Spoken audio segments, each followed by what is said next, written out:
আসসালামু আলাইকুম।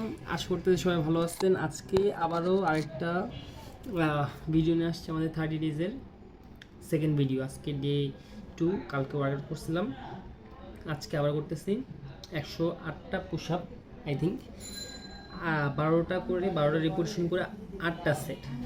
সো চলুন শুরু করা যাক, ঠিক আছে? তার আগে প্রত্যেকটা ভিডিওতে আমরা চেষ্টা করব যতটুকু ভালোভাবে সব কিছু এক্সপ্লেন করা যায়। অনেক কিছু ছুটে যায়, তারপর ট্রাই করব।